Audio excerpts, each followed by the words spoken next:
करवट बदल रहा है देखो, करवट बदल रहा है देखो, भारत का इतिहास,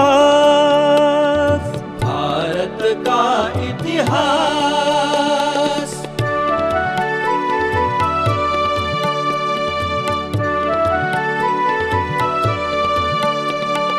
सदियों से विस्मृत गौरव का, सदियों से विस्मृत गौरव का, भारत माँ परिचय देगी, भारत माँ परिचय देगी।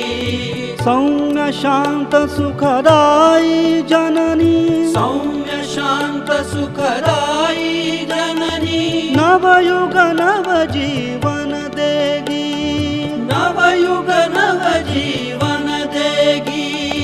उस जीवन दर्शन से होगा, उस जीवन दर्शन से होगा मानव धर्म विकास, मानव धर्म विकास।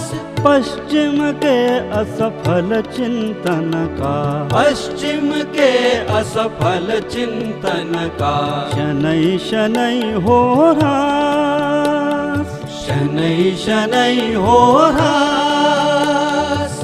26 मई 1740 अप्रैल में बाजीराव का निधन होता है। 26 मई 1740 को चिमाजी अप्पा और नाना साहेब ये कुलाबा से घर लौटते हैं आंग्रे का झगड़ा मिटा के, क्योंकि मैंने आपको लास्ट एपिसोड में कहा था कि ये दोनों तो पुणे में थे ही नहीं। जब रावेरखेर में ना बाजीराव का निधन हुआ तो ये कुलाबा चले गए थे, तो आंग्रे का झगड़ा निपटाने तो ये 26 मई को पुणे लौटा है। वहाँ 3 जून को दाह संस्कार और अंत्यविधि के बाद जो काशी यात्रा करने चली गई थी काशी बाई और उसका लड़का, वो पुणे आ गए। मराठा लश्कर जो बाजीराव के साथ था वो भी पुणे पहुंचा। वहाँ सातारा से शाहू ने नारोराम और जिवाजी खंडेराव ये 2 अपने अधिकारी सातारा से पुणे भेजे। इस दोई ने नाना और चिमाजी ये दोनों को साथ लेके पुणे छोड़ा 5 जून को। 5 जून 1740 को इन्होंने पुणे छोड़ा और 13 जून को ये चारों लोग सातारा पहुंचे हैं। वहीं 13 जून को पहुंचे। 13 जून के बाद में 25 जून आषाढ़ शुद्ध 12 सुबह 10 बजे शाहू महाराज ने नाना को पेशवाई के वस्त्र भेंट कर दिए। उसके साथ ही हम जानते हैं कि शाहू बड़े प्यार से शाहू ने अपने हाथ का एक चांदी का कड़ा भी नाना को पहनाया है, क्योंकि नाना से उसकी मुलाकात तो बचपन में ही हुई थी। बचपन से ही नाना चिमाजी अप्पा के साथ सातारा आते जाते रहता था, तो उनमें जान पहचान अच्छी थी, रैपो अच्छा था, शाहू नाना को पसंद भी करता था। थोड़ा सा युवा होने के बाद में छोटी मोटी मुहिम में भी नाना ने हिस्सा लिया, तो शाहू व्यक्तिगत रूप से नाना के गुणों की परख करता रहा है। और इसी समय नाना का विवाह गोपिकाबाई से हुआ है। विवाह के समय गोपिकाबाई 6 वर्ष आयु की थी। 8 वर्ष की थी तब ससुराल आई, लेकिन 1740 में गोपिकाबाई पुणे में उसके बाद भी नाना के साथ ही रहती थी। हर एक का अपना ट्रेडिशन अलग है, तो महाराष्ट्र का ये ट्रेडिशन था। शाहू के मुगलों के विरुद्ध मिरज अभियान में नाना उसके साथ 1737 से 1739 तक लगभग 2 साल ये पूरी मुहिम चली। उस पूरे मुहिम के दौरान नाना शाहू के साथ युद्ध भूमि पर मौजूद था, और यही कारण है ना कि नाना साहेब वसई के लड़ाई में चिमाजी अप्पा के साथ हमें कहीं नजर नहीं आता, क्योंकि वो शाहू के साथ था। 1740 ये यही साल है कि ये नाना साहब के वैयक्तिक दृष्टि से बहुत बड़ा दुखद साल रहा। अप्रैल में पिता को खोया, दिसंबर में पितृतुल्य चाचा चिमाजीअप्पा उनका निधन हो गया। उसी 1740 के जून में पेशवाई मिलने से मराठाओं का जो हिंदवी साम्राज्य था उसकी जिम्मेदारी, और बहुत बड़ी जिम्मेदारी उसके कंधों पे आ गई। एक अशुभ संकेत भी वहां मिला। क्या मिला? कोल्हापुर के राजाराम महाराज के या पोते यानी रिश्ते में शाहजी महाराज के सौतेले चाचा, हाँ सौतेले चाचा कोल्हापुर के संभाजी महाराज जो ताराबाई का पोता था, लगातार हिंदवी स्वराज्य के सत्ता के लिए वो संघर्ष करते आया था। मैंने आपको उसका इतिहास पूरा बता दिया है। अब उसका सातारा में आगमन हुआ। ये वही समय है जब जून का समय है जब नाना साहब पेशवाई के वस्त्र लेने के लिए सातारा गए हुए थे। संभाजी का वहां आना अशुभ संकेत था, क्योंकि पेशवा बनने के बाद 3 महीने जब नाना सातारा में रुके हुए थे तो संभाजी ने उनसे बात छेड़ी है, उनसे बातचीत करके एक संधि संभाजी ने करी है। यही वो गुप्त करार के नाम से इतिहास में दर्ज है, फेमस है। करार के तहत शाहू के पश्चात राज गद्दी जो है हिंदवी स्वराज्य की, वो संभाजी को देने नाना तैयार हुए। पुस्तक में लिखा है कि 2 जून को संभाजी राजे ने जेजुरी दर्शन किया। चलो ठीक है, बढ़िया है, जेजुरी दर्शन किया, फिर आया होगा। उसके बाद बखर में जो वाक्य है वो है 30 मार्च 1741 को वो कोल्हापुर वापस चले गए। यहाँ मुझे बड़ा थोड़ा सा कंफ्यूजन हो गया। कंफ्यूजन ये हो गया कि सातारा, कोल्हापुर, जेजुरी, अब ये सब आप देखोगे तो ये 100, 125, 150 के परिधा में आते हैं सब, ये तीनों गांव। तो ये निश्चित है कि संभाजी जून 1740 से मार्च 41 तक तो कोल्हापुर छोड़ के सातारा रुकने का सवाल ही पैदा नहीं होता, कोई तर्क ही बनता नहीं है। समझ में नहीं आता कि जून से मार्च तक लगभग 6 महीने और ये 9 महीने कोल्हापुर छोड़ के सातारा में वो क्या कर रहा था। भाई उसका घर तो 100 किलोमीटर दूर था, तो ये तर्क समझ नहीं आता। शायद प्रिंटिंग मिस्टेक हो तो पता नहीं, लेकिन इसकी प्रकाशन की जो तारीख है इस पुस्तक की, ये तारीख है 1909। तो अब 100 साल पहले का पुस्तक है तो प्रिंटिंग मिस्टेक हो सकती है, पता नहीं। मतलब यही निकलता है कि करार हुआ था। सत्य तो ये है कि नाना साहब ने एक गुप्त करार डेफिनेटली किया होगा, लेकिन ये मेरा ख्याल है 25 जून को नाना साहेब पेशवा बनने के बाद किया होगा। अब नाना भी अपना मंतव्य साफ करता है और लिखता है कि हिंदवी स्वराज्य को मजबूत करने के लिए और उसकी राजगद्दी एक रहने के लिए जो आज तक विभाजित थी, मैंने ऐसा फैसला किया और संभाजी को हाँ कह दी। ये नाना खुद लिखता है। सीधे तौर पे शाहू से छिपाई गई ये बात थी और इसीलिए इतिहास में इसका नाम गुप्त करार है, क्योंकि शाहू तो 1707 से संभाजी से नाराज था। ये कोई नई बात नहीं थी। वो तो ताराबाई से भी युद्ध उसी लिए कर रहा था। ताराबाई का लड़का शिवाजी था और ये संभाजी शिवाजी पुत्र था। हमारे श्री शिवराय और उनके वो छत्रपति शिवा संभाजी जो है, ये नहीं, ये संभाजी महाराज के भाई राजाराम महाराज, इनकी पत्नी ताराबाई, राजाराम महाराज का पुत्र शिवाजी और उसका पुत्र ये संभाजी। तो शाहू महाराज लगातार 1907 में 13 तक, तकरीबन 1713 तक, ये तो लगातार ताराबाई से लड़ ही रहे थे हिंदवी स्वराज्य के लिए। और दूसरी चीज़, शाहू महाराज को ये पक्का पता था कि संभाजी हिंदवी स्वराज्य को संभालने के लिए असमर्थ है, मनुष्य के तौर पे असमर्थ है। ये शाहू महाराज पक्की तौर पे जानता था और ये बात सत्य भी निकली। कई जगह पे मैंने एपिसोड में उनके उदाहरण आपको दिए हैं। चाहे मेरे जैसे शाहू महाराज को पर्सनली नापसंद करते हों, लेकिन एक बात तो मुझे भी माननी पड़ेगी कि उनकी जो नज़र थी पहचानने की, राजकीय नज़र जो हम कहते हैं ना, राजकीय समझ बूझ जो होती है, वो शाहू महाराज की बहुत बहुत बढ़िया थी।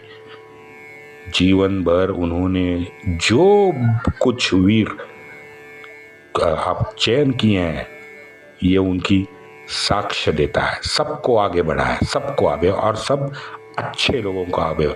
मल्हार होलकर शाहू महाराज ने आगे बढ़ाया, राणोजी शिंदे शाहू महाराज ने, असंख्य है, 2 तो मैंने आपको बताए। तो यही साबित होता है कि उनकी मनुष्य के गुण और अवगुण पहचानने की क्षमता बड़ी अद्भुत हुई। संभाजी, कोल्हापुर का संभाजी तो सामान्य था और उसके मन में मत्सर, द्वेष, वैरभाव वो तो था ही।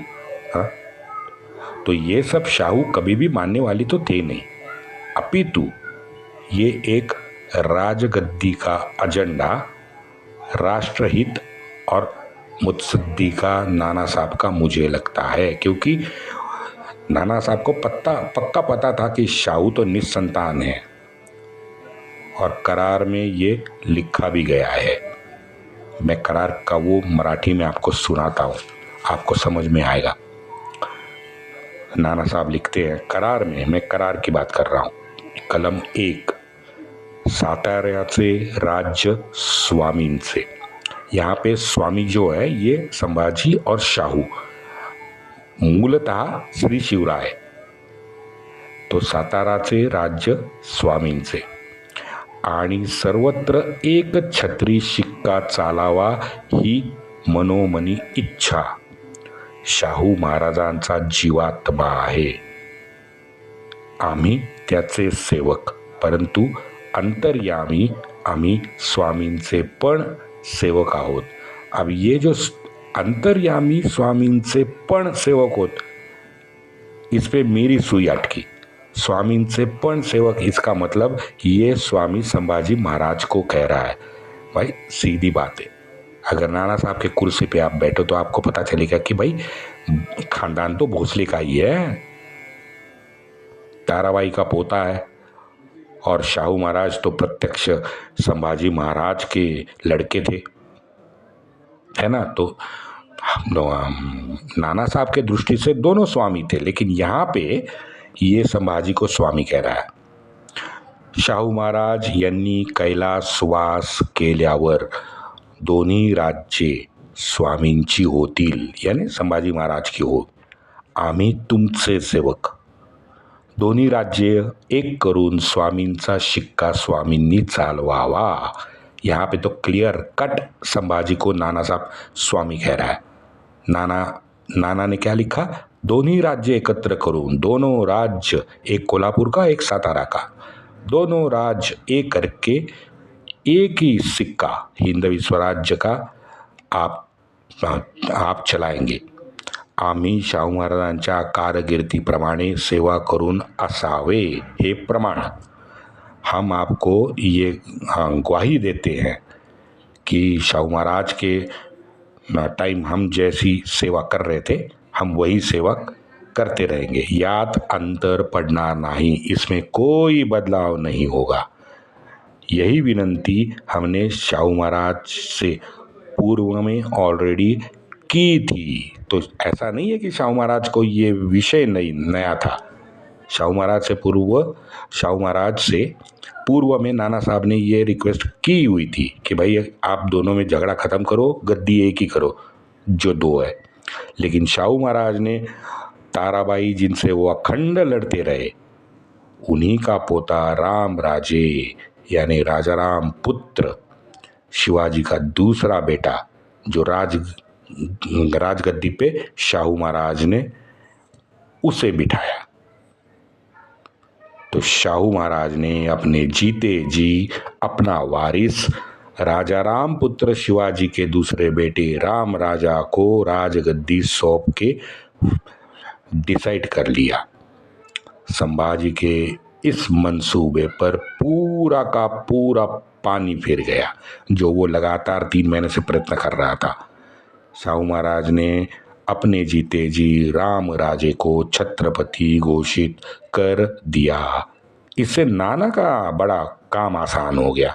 हाँ, अब कोई उसको गुप्त करार पालने की या उस पर अमल करने के लिए विशेष कष्ट की कोई ज़रूरत ही नहीं पड़ती, क्योंकि पूरा गुप्त करार तो हवा हवा ही बन गया। राम राजे को गद्दी पे बिठा के राम राजे को छत्रपति बना के इसके तो इस मामले में नाना की भूमिका में जब हम विश्लेषण करते हैं, ग्रैंडफ तो आपको भी अभी पता चला होगा ग्रैंडफ ने क्या लिखा होगा। इसको धोखा दिया, उसको धोखा दिया, संभाजी को धोखा दिया, नाना ने खुद के पेशवे पद को बचाने के लिए वगैरह वगैरह। लेकिन भाई वो ग्रैंडफ का छोड़ दो, उसे कुछ मालूम नहीं है, क्योंकि उसके हमारी संस्कृति मालूम नहीं है। नाना साहब की भूमिका ने ये सिद्ध कर दिया कि राष्ट्र प्रथम की उसकी सोच थी और सबको साथ जोड़ने का उसका अखंड प्रयास था, जो होना चाहिए। आज भी हम लोग वही करते हैं। वैसे जाते जाते राम राजा के बारे में आपको बताना जरूरी है। यह ताराबाई के पुत्र शिवाजी का बेटा था। शाहू के स्वराज्य के लौटने के बाद ताराबाई और शाहू ये 2 गुट सत्ता के लिए हमेशा संघर्ष करते रहे। ताराबाई अपने पोते को इस पूरे घमासान के दौरान एक जोगिन के घर पे गुप्त रूप से रख के आई थी, और वो भी 1-2 साल नहीं, 16 साल राम राजे एक जोगिनी के घर पे बड़ा होता रहा। तो सीधी बात है, संस्कार भी जोगिनी के ही हुए। हिंदी प्रेक्षक एक बात समझ ले कि ये तप तपस्या वाले जोगिन वगैरह ऐसे नहीं होता है।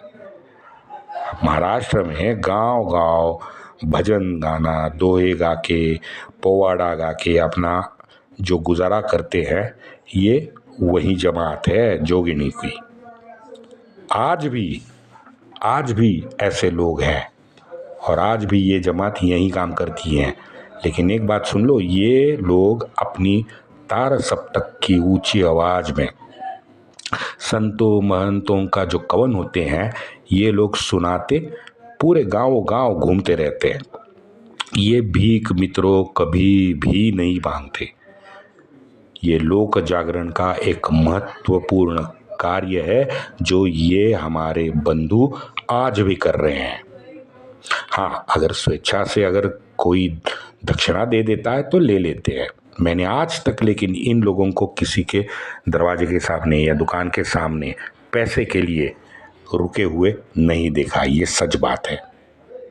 हाँ, आजकल उसमें से कोई भविष्यवेत्ता कोई है, वो सामने आते हैं भगवा डाल के, अब लड़का ये होगा वो होगा। ये वो तो फर्जी लोग हैं, असली जोगिन नहीं है।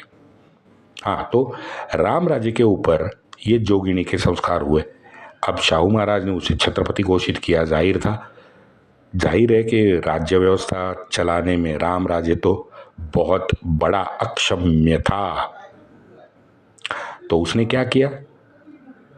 उसने बाकी के सरदार और पेशवाओं को सालाना देने के बजाय खुद अपने लिए रकम फिक्स कर दी और सारे का सारा हिंदवी स्वराज्य का कारोबार पेशवा को अधिकृत तौर पे सौंप दिया। उसके बाद मित्रों सातारा का महत्व कम होते गया और शनिवारवाड़ा तेजी से नया सत्ता केंद्र बनते गया। तो ये आरोप बिल्कुल झूठा है कि ब्राह्मण पेशवा ने मराठा कुणबी समाज के क्षत्रिय मराठाओं को उनका अपमान किया, उनको नीचे दिखाया। ये सब झूठ है। राम राजे ने खुद अधिकृत तौर पे सिक्का मार के एक सनद नाना साहब को सौंपी है, जिसमें हिंदवी स्वराज्य का सारा कारोबार पेशवाओं के हाथ आ गया, लेकिन गद्दी पेशवाओं ने सातारा की कायम रखी।